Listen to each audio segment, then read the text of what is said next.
Ladies and gentlemen, welcome to BSV TV. I'm your host Satoshi, and on this show we'll be defending the one and only, truly genuine Bitcoin. The Bitcoin that Satoshi Nakamoto designed in his white paper as a peer-to-peer electronic cash system for the world. Let's get the disclaimers out of the way. So all the statements that you hear on this show are opinion and must only ever be taken as opinion. They are never to be taken as any form of advice, family, financial, sexual or otherwise. And on that note, let's sit back, relax, have some fun and enjoy the show.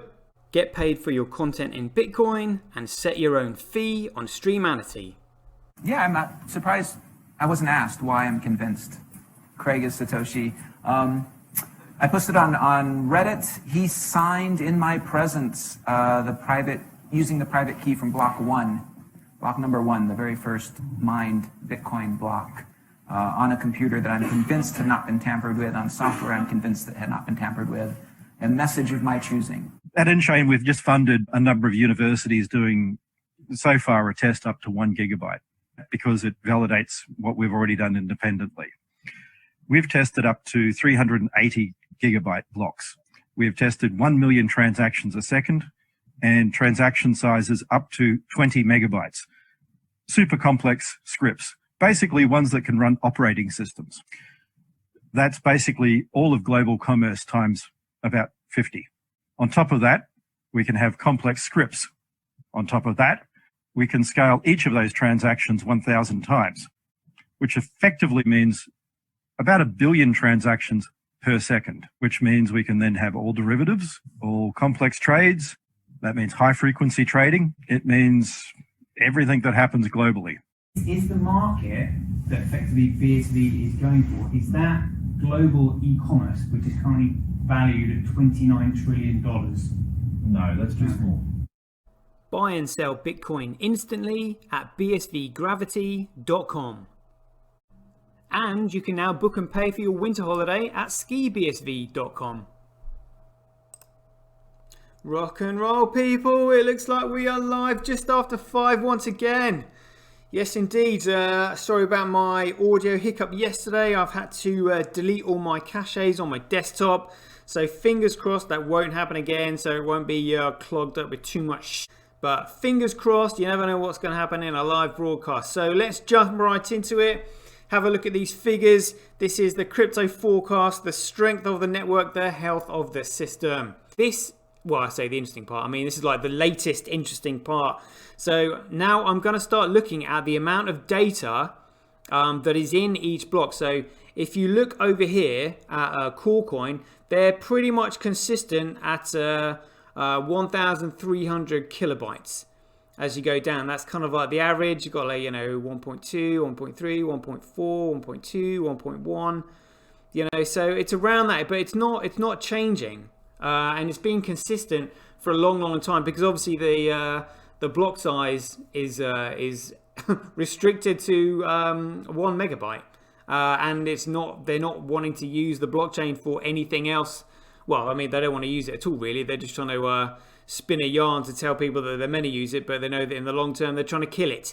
And these shitcoiners believe them, but I wouldn't expect anything less from shitcoiners with shit for brains. However, if we look at the blocks that Bitcoin is mining, I mean, if you say like CoolCoin's averaging like 1.3, whereas here we've got a block mined by Tau 11,000 kilobytes. So I mean that would divide that by the rest of the blocks, and there's far more data being mined on Bitcoin than there is on CoolCoin. I mean, if we go down, look, another one, 11,000 kilobytes, 10,000 kilobytes, 5,000 kilobytes, 16,000 kilobytes, 13,000 kilobytes. These are blocks with serious amounts of, serious amounts of data in comparison to the shitcoins that we're in, but I mean not serious as in kind of like what's going to happen in the future in terms of the amount of global data flowing through the chain. But this is just simply kind of like testing and what we're dealing with at the moment. So the question is, like, if you look at these Hathor, so they're just simply mining these blocks and getting the block reward. But it looks like, well, so I've been told, I also through speculation, that they're leaving the fees for the next block. So they're just simply gathering up the block reward. So this requires, and again, I don't know how they've done it, this requires really in-depth technical know-how to be able to scoop up and get the block reward for all the empty blocks. So it's basically saying to the the shitcoin miners who aren't in this for the development of Bitcoin in any way, shape or form, who are just simply trying to grab as much money as they can because they're shitcoiners and they don't understand the fundamentals of this thing. It stops them from just simply shitting on the chain. If you either mine properly and you process transactions and you contribute towards the development of Bitcoin and the increasing amount of data that is gonna be going through the chain, or you F off. That's basically it. And here we go. So Hathor 36.8, Tau 25.69, and again, look at this. They've squeezed Binance right off, which is great. Huobi's gone down as well. Via BTC's being squeezed. So basically, it's Hathor that's preventing these shitcoin miners from getting an easy block reward. So how it's been able to do this, I don't know, but it's I find it fascinating that it's the other miners who are focusing on payment processing, mining the blocks with the data in it, and Hathor is just like, look, you shitbags down here, pick your game up or get lost. is what it's like. So yeah, that's pretty great. Loving what I'm seeing there. Let's have a quick look at the prices. Again, we're gonna have to give up on the lovely CoinCap, unfortunately, and now we're gonna have to stick with live CoinWatch just because they allow more details on the screen.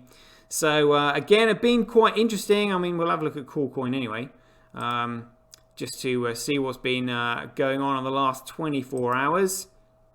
Here we go. There we go. I mean, there's quite a lot of information on here. It's all right, but I mean, everybody was all these shitcoiners getting really excited about how they thought, oh, it's going to pass 14,000 and blah blah blah blah blah. Did it pass that? No. I mean, what a fall from grace it's seen there. But the reason the price is so volatile and it guns up and goes down is because it is purely speculative. There is no reason for anyone to buy this whatsoever, other than pure hype and speculation. So the traders are going to take advantage of it. There is no reason for anybody to buy this piece of shit. Like, literally no reason. So, it's like, when everyone starts getting really excited, that's when the traders are just like, yeah, topped out, let's start to take profits. And then it just absolutely crashes down. So, I mean, it went as low as, it dipped under 13,000. But, I mean, it's just such a shit show. And these shitcoiners literally have no clue. So I do find it quite funny. So I was listening to the CoinGeek conference earlier about the future of exchanges, and they had on one of the guys from the Bittrex exchange, and he was like, well, we just kind of like cheering all these coins on, and we don't know what coin is going to win in the end. And I was just like, well, we do. Like, literally, there is no choice. There is no choice. And talking about not having a choice, actually, I think I remembered who it was. It might have been Michael Hudson. Yeah, this is it. So I replied to his tweet here. So Michael had said here, the risk and competition for those in the BSV space is not BTC, Ethereum, or any other project. It is those who are in power that oppose intellectual and economic sovereignty. Our battle is uphill. Don't skip leg day. And I've actually just said to him, look, it's not a battle. It's a race against time. Time being the BSV block reward halving. That is it. There is no competition for us. There is just simply resources being diverted and distracted away from it, which is annoying. But they are not competition. They are fundamentally flawed. They will never work. There is no competition. It's only Bitcoin, and it's a race to get this thing developed in time for the block reward halving, so that, because it's miners that support the chain. If there is not enough transactions on the network, if there's not enough mining subsidy for the miners to economically sustain themselves, the chain will collapse. It's that simple. And we need as many miners on the network as possible because the number of miners are what gives it strength. You know, the less miners on the network, the weaker it becomes, and the more chance there is of a single entity like Blockstream, you know, coming in and taking over. Because as we know, you know, we are up against, you know, the powers that sit behind the US president. That, you know, that never change even though the president does. The power that has got access to the money printers. They are literally unlimited funds. They're the people that we're up against. You know, they're the people who don't want Bitcoin to succeed. And so they're not even worried about the fact that, oh, it's blockchain technology. It can bring, you know, amazing gifts to the world. And the fact there's, you know, there's data security. We've got data sovereignty. It's an efficient system. They do not care. They literally do not care. They will do anything to just maintain control of the money supply. Like, you know, knocking off presidents, causing wars, whatever. Like, absolute psychopaths. And these are the people that we're up against. You know, so we've got to play tactically and carefully. But again, you know, playing tactically and carefully is making sure that this blockchain technology is useful. You know, as in, like, people value it. And like I said, it's data sovereignty, which is effectively the commodity that backs the value of Bitcoin, which is blockchain technology. And so talking about blockchain technology, there was another article that I wanted to go over here that I did actually find quite interesting. Yeah, this is the one. This is the one I wanted to go to. So as you can see by my retweet here, I was a little bit furious. But check this out. So Cointelegraph had just put an article here saying, in an attempt to return funds stolen by KuCoin hacker, many DeFi projects implemented token swaps and hard forks, raising the question of blockchain's true immutability. Oh, is it like literally they haven't figured it out? Like, everything that has got a centralized starting point means that there is no data that is safe because it can just be switched off.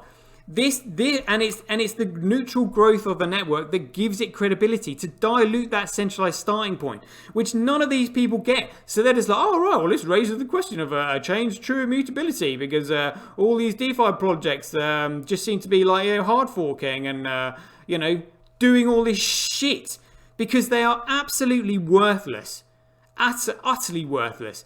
You know, the dilution of the centralized starting point is through getting the increasing number of miners on the chain and the neutral growth to which Craig had to keep himself hidden. So no one knew who he was, you know. So anyway, let's have a quick read of this then. Indian bank to offer crypto services across its 34 branches. So, I mean, it wasn't really long ago that, you know, the government of India were banning and outlawing crypto. And now it's got Indian Bank offering crypto services across its 34 branches. You know, so, I mean, that's a massive U-turn in itself. And I've been going for 38 minutes. Where does the time go? Like, seriously? Just see if I can whiz through these next few ones.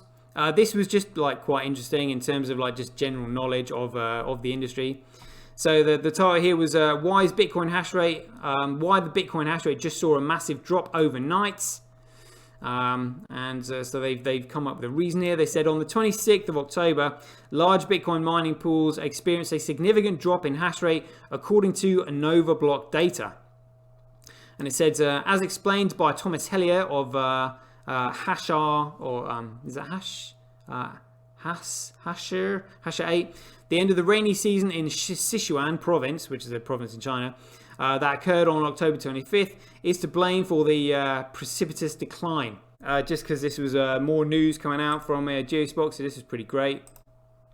And this made Business Weekly, which is you know, pretty high profile magazine. And this said here, Jet-heeled Geospot joins Vodafone-backed tech venture. There we go. Exciting stuff. Really exciting stuff. And talking about exciting stuff, it is now time for my greatest part of the day, which is to ding a dong. Let's get those paymails and hand cashes in the chat box. Right, well, hope you all enjoyed the show, and as ever, same time tomorrow. Be aware, take care, stay safe out there, joy given. Catch everybody later. buybsv.live, the best place to buy Bitcoin SV online. Get paid for your content in Bitcoin and watch the full episode on Streamanity for just 20 cents. Go to www.satoshi.tv. See the link in the description below. Bitcoin, one world, one chain. Yeah, one vision.